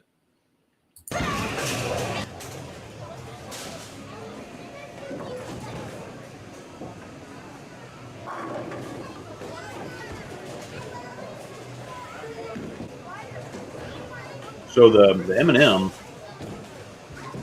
rolls heavier, chuggier, tankier than the Rip. Ultimately hooks more too, and I think because it slows down a little bit, a little heavier rolling, that gives it time to kind of hook and finish more. And it does about the same thing. You'll see, well, I'll go back and forth. As soon as I move a little bit, this one, the M&M gives me a little bit more room, both left and right. Because if the Rip's fast enough, where if I get it in, it's not going to hold. But if I get it out, it's going to be a little bit late. The M&M, yeah, if I get it in, it's going to hold big 4.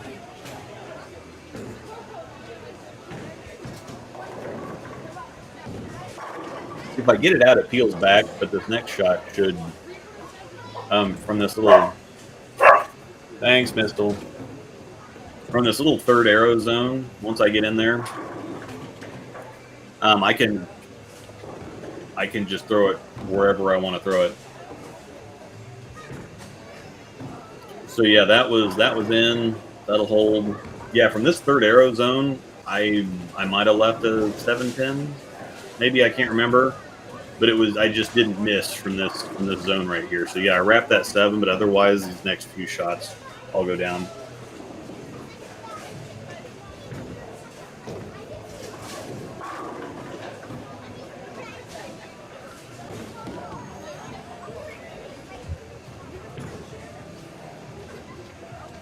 Dang. Of the two, I think I'm going to get more use out of the Rip, because while I think that on this pattern anyway, the M&M reacted better, the Rip fits my game. It's more that kind of roundish rolly arc. This is a little bit more chuggy and tumbly, and typically that doesn't fit my game.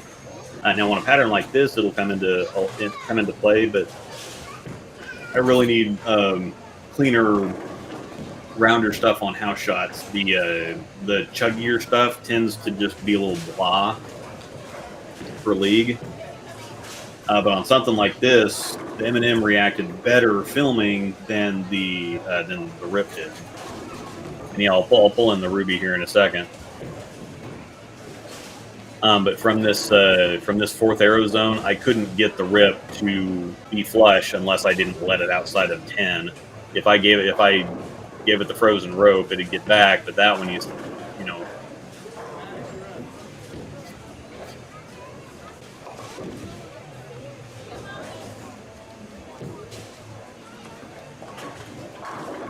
Bang. All right. Ruby. And this is something very interesting for your eyes, because the Ruby has a lower RG, virtually the same differential, a little bit stronger cover, but the IQ is really early and rolly, and then kind of just eases up into the pocket. So it's a very different look versus the M&M. It is stronger ultimately, but it just doesn't. Again, your eyes can trick you, because if it's slower, if things are slower on the back end, you generally read that as hooking less. Where the IQ is starting up just about as early as the M&M is, if not earlier, and just the difference in rolls, it just looks like it's trying to slow down. It hits the lane, it almost looks like it's struggling to get down the lane, and then it just kind of eases in. But that's what the IQ is designed to do. It's designed to roll very early, be very controllable, never miss the mid lane, and then be very controllable and predictable on the back end. Now, it doesn't get anywhere close to covering the boards the M&M does. Once I get into this third arrow zone, that one is just an area check, reminds us that we're still on a challenge pattern, not on a house shot. But IQs do not like angle. And even though the differential is the same, with the IQ having a lower RG, that makes it roll earlier, and when it rolls earlier, it's going to be smoother down lane. The Hustle's having a 253 RG, gets the ball down the lane a little bit easier, and so it has more energy to make more of a move on the back end, despite the differentials being the same.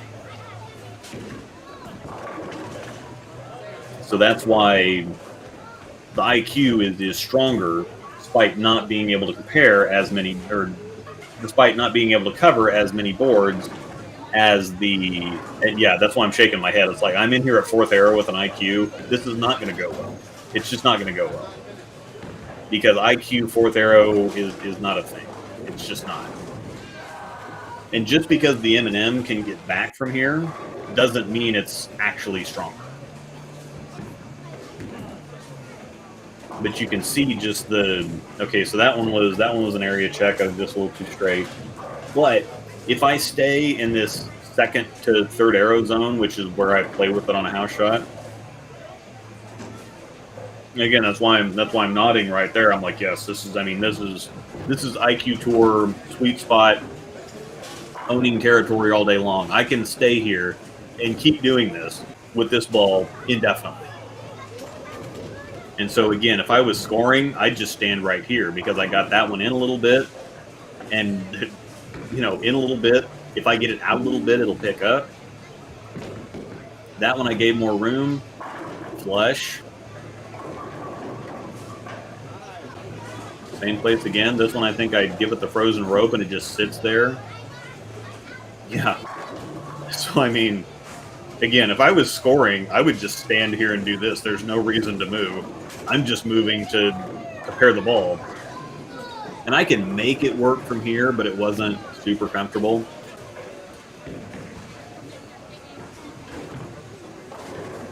So, and again, there's no reason. Like Walter Sobchak would say, there's no reason to be in here. Best look I've had on the house shot's been the phase 2 to start. I can get maybe a game out of it, the Dark Code, and if that goes away, the Idle Cosmos. Cosmos is just a smidge too strong for me to use regularly on a house shot, but it sees a bunch of tournament use.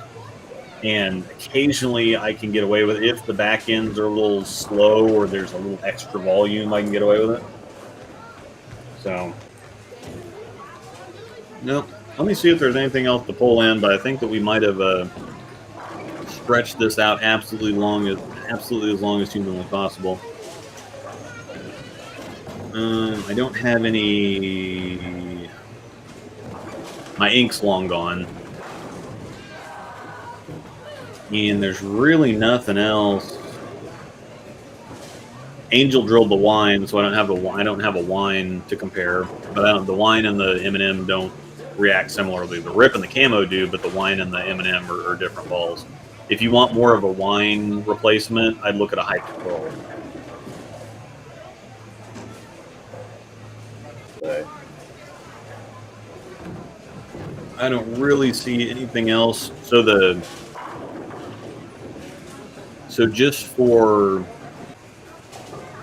the M&M, I think that these balls kind of fit together better because the M&M, where the wine and camo felt nothing like the USA, the M&M feels like a longer and sharper USA, but the Rip feels like the longest and sharpest of all three of them, and also feels like the weakest. I think the USA is the strongest. It's the earliest, the smoothest, the strongest. And then the M&M is just, it's very similar in strength to the USA. It's just longer and sharper. Then the Rip is even longer and sharper than those are, and it's a little weaker. And then as far as the Summit goes, the other points is that, again, the hypes and the hustles with as expensive as bowling balls are getting, super, super crazy bang for your buck stuff. I mean, if you're looking to, I mean, anything else, you go to order a Summit is, you get on Bowler's Mart, which I do have links in the description for all these balls if you want to buy them. But the Summit's like $175 at Bowler's Mart, and it's a competitive price for what they're going for now. But that used to be, I mean, just a couple of years ago, that was like the top end.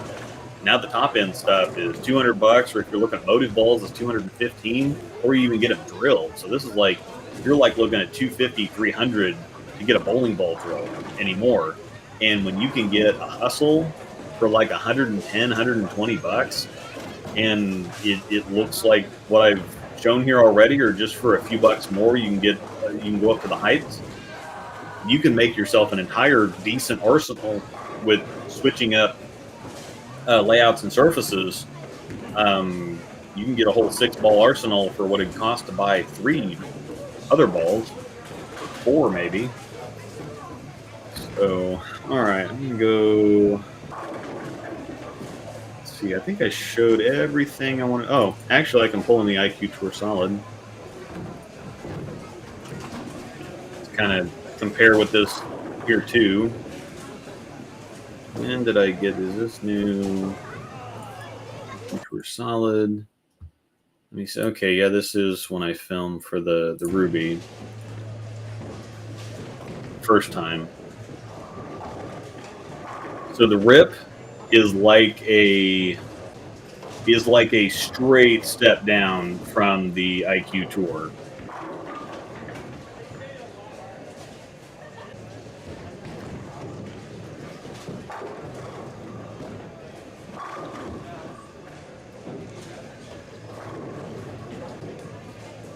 Yeah, and that's why I bought my own drill press. That's why I did the same thing. Even though I, obviously get, they keep me in equipment, put it that way. But all the time driving around and it happened to,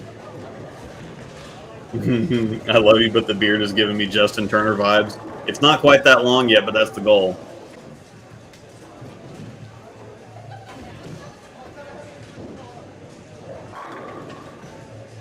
Yeah, you can see with the IQ Tour, you can see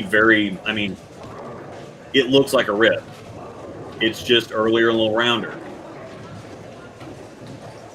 I don't want to be a pirate. Yeah, this is a modern blue stripe, I'm pretty sure. I really like this jersey design too.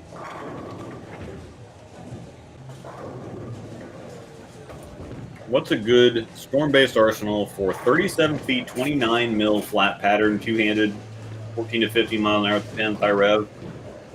3 balls. Pitch Black, Zen-U, TNT. All you need.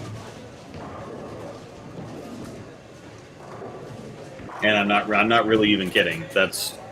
I think that the TNT is a guy. I said this earlier, but if you weren't here, the TNT is just one of the best two-hander balls ever made. Period. It might be the best. Should have a Belmo logo on it, or actually, it shouldn't because it's. I think the TNT is a better two-hander ball than most of the Belmo balls have been. However, the Fate is probably the best ball in the catalog right now. So, oh yeah, sorry, you asked about this a minute ago. RSTX2, that'd be the absolute. The numbers don't really. The absolute is earlier than the X2, but as far as what they actually do on the lane, very similar. Again, it's a little earlier than the X2, but everything else is the same. The ball shape, the friction response, the overall strength. It's just the absolute's a little earlier because the core is stronger. But definitely take a look at the absolute. What's the best for play on the Scorpion pattern? I'd have to know a whole lot more information. I don't bowl on the PBA patterns a whole lot, and so I'd have to pull them up and look at them. I think the Scorpion's, 42 feet, and the Scorpion and Viper are pretty nasty. The Viper's shorter. The Scorpion's kind of the longer one that's also nasty. But it just, there's so many different, depends on your game. It depends on where they're actually bowling at. What machine's putting it down? Is it with a PBA machine, or is it just the PBA Experience League with a old lane machine that can't properly lay down the pattern in the first place? That's one of those that experience is always your best friend, and I'll try to answer questions as good as I can, but at the same time, I'm not going to bullshit you either, just for the sake of giving you something to either make me look smart or to just give you an answer, period. Sometimes the best answer is that there just isn't an answer. So if it's an AMF surface, a Kegel machine, PBA Experience, at least they have a Kegel machine, but the AMF surface, if it's HPLs, very, very high friction. So you're not going to need as much ball as you might think you're going to need. So even if the pattern is 42, I'm just putting numbers, 42 feet, 28 mils, if you're on HPLs, just subtract 2 feet and 5 mils, and that's what it'll feel like. I had a problem with it. We were bowling on Carmen Salvino one time at an old center here in town, and I'm thinking Carmen Salvino's, it was 42, 43, 44 feet, 26, 27 mils. And so I was throwing a physics and whatever. This was a few years ago when the physics came out. So I was throwing that stuff, and it just was not working. And somebody else, I hadn't bowled there before, and somebody said, "Oh, these lanes are so dirty. Said, get out of high road." And I'm like, well, he's like, "Did you bring a high road?" And I did bring a high road, expecting to use it game 8 or something, maybe. So he said, "Okay, well, just go ahead and get that out and throw it." We're in game 2. We're at the end of game 2, and I'm like, well, there's no way this is going to work. But I was already, by game 2, I was already, had lost, 50 to 100 pins on the Packy. Packy shot 520 the first 2. And so I'm like, okay, well, I went 180, so I'm definitely out of this. So why not? And the high road worked perfect. I actually almost cashed, or I think I either actually almost cashed, or I just got back up. I did just barely sneak into the number, throwing a high road when a high road absolutely should not have worked given the information on the graph. But it was 25-year-old HPLs, which are super crazy high friction. So, no, it was a Summit. Yeah, John, I don't think that you were at that one, but we were at Summit, and I was bowling with Packy and Mitch and those guys. Well, Ward Parkway too is pretty dirty. But yeah, I was throwing a physics, and Henniger came in, and he said, "Oh, dude, that's way too strong to be used. I don't care what the pattern says. That's way too strong to be using here." And I got the high road for the last 4 and went plus 80 or something. So yeah, high road is sneaky good in dungeon centers. So yeah, anytime you're dealing with HPLs, you always go down and cover strength. It doesn't matter what the pattern really is; they'll hook more than you think that they should, or they look like they should on paper.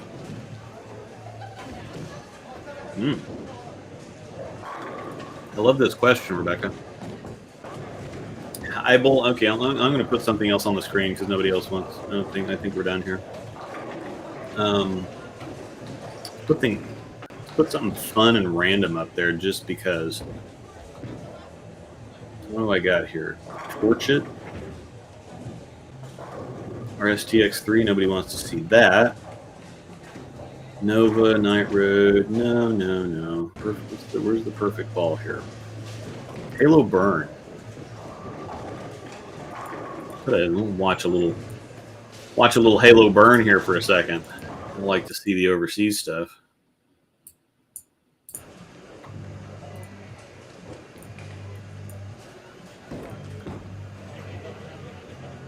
One of my favorite overseas balls ever.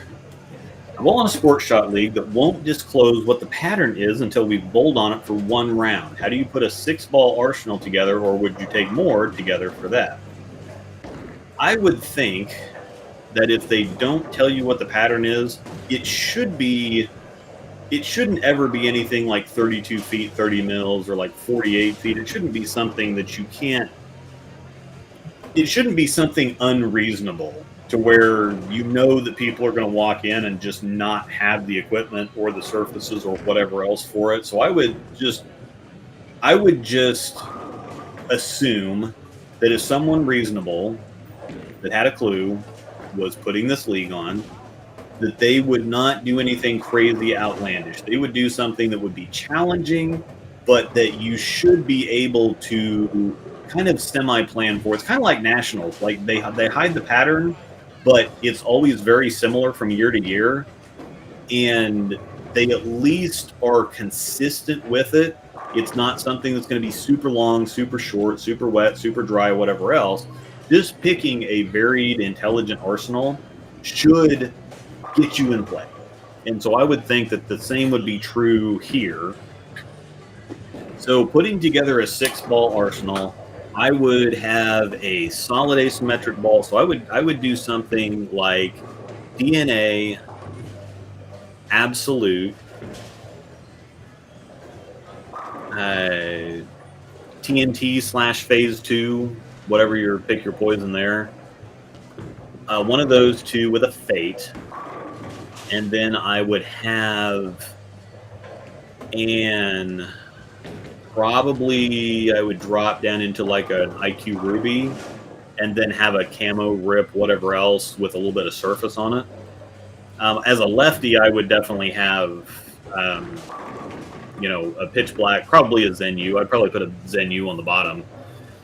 Or if you're doing plastic too, I would go. For me personally, I don't use ASIMs a whole lot, but I do like my DNA. So I would go DNA, Fate, Cosmos, DNA, Fate, Cosmos, Ruby, Zen-U, plastic. But for righties, I would probably have 2 ASIMs. One being a stronger ASIM, one being a cleaner, sharper ASIM. So I would go DNA, so just 5 balls plus urethane. I would go DNA Absolute, Fate, Hype Solid, Pitch Black, Ice. And that should keep, because you've got strong covers, you've got clean covers, you've got lower diffs, lower RGs, you've got a mix of a little bit of everything. But I would always have a Fate in the middle of any arsenal because I think it can reach up so far and so low. If there's a situation that I can't throw a Fate on, I've got problems. It may not be the right ball in that scenario, but it's never going to be out of play because it's either just way too strong or way too weak, barring extremes. Let me put something else fun on here.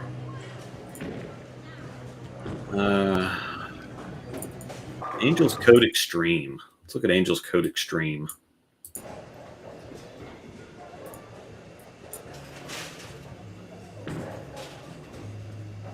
Overseas code with NRG2. I play pretty straight with heavy roll. I shine a proton by hand. Is working games 2 and 3. Is there a better option for later without opening up angles, low diff solid, or symmetric hybrid? Okay, so if a proton is still working in games 2 and 3, and you want a better option for later without opening up your angles,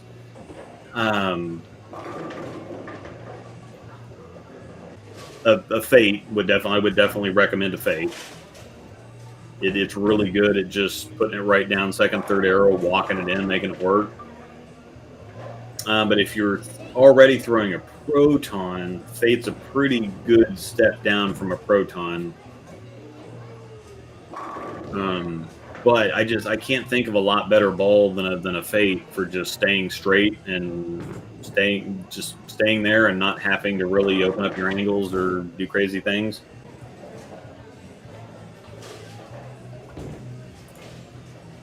Wanting to get into drilling my own stuff, what's the best setup if I'm not looking to break the bank? It's still going to be a few $1,000s, but Jayhawk Bowling Supply, if you go on their website, they have some simple just tabletop jigs that'll get the job done without being fancy for a few $1,000s.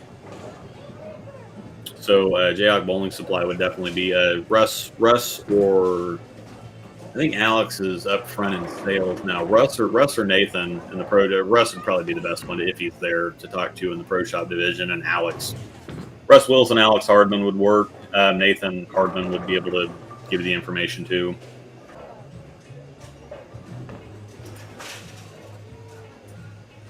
My house runs a weekly challenge pattern tourney, and this week is Red Square. Look, I play Norm Duke straight. What should I use? I have Proton, Absolute, Duo, Ruby, Old Hammer, Urethane.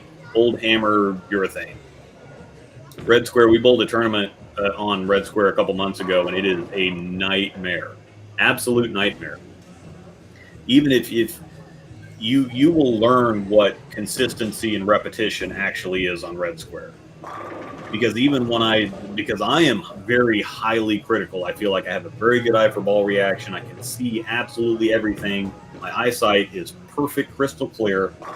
And I swear that I would throw one shot and strike, and I would throw what I felt was an identical shot, or as close to identical as you can reasonably consider, and would like, it wouldn't big four, but it wouldn't strike again. And I'd go like, I just literally threw this shot, and being any more accurate than this or any more consistent than this is just humanly unreasonable.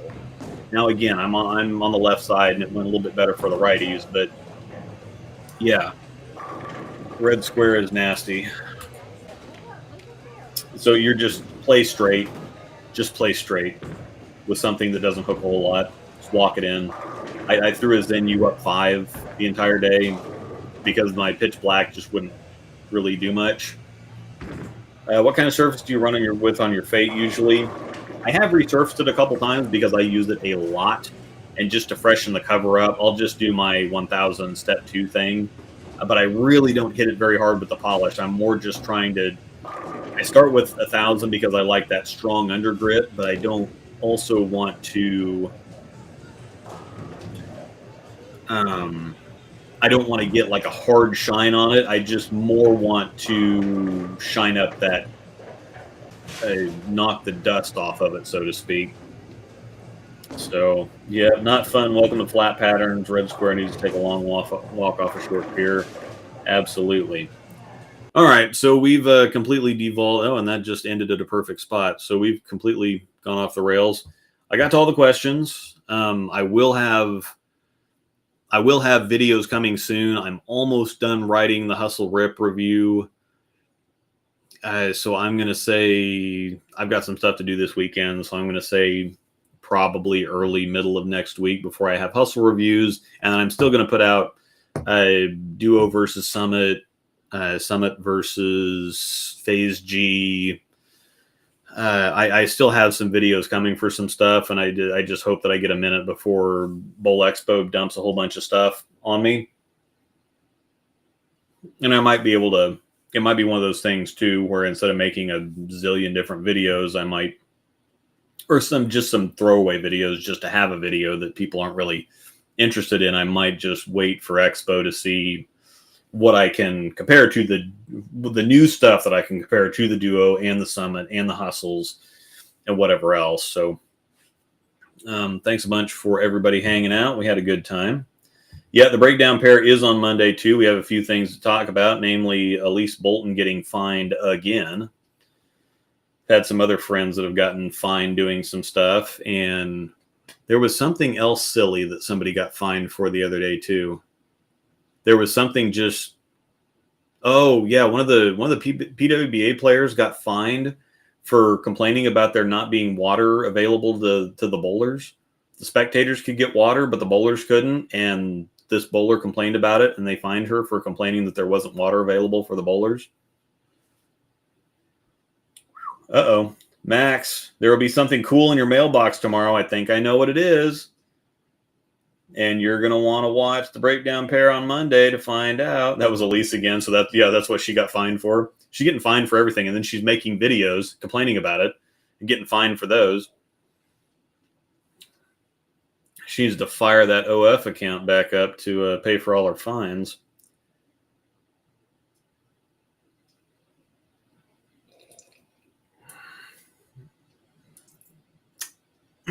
Anyway, thanks everybody for watching. I got stuff to do. See you on Monday. Peace out.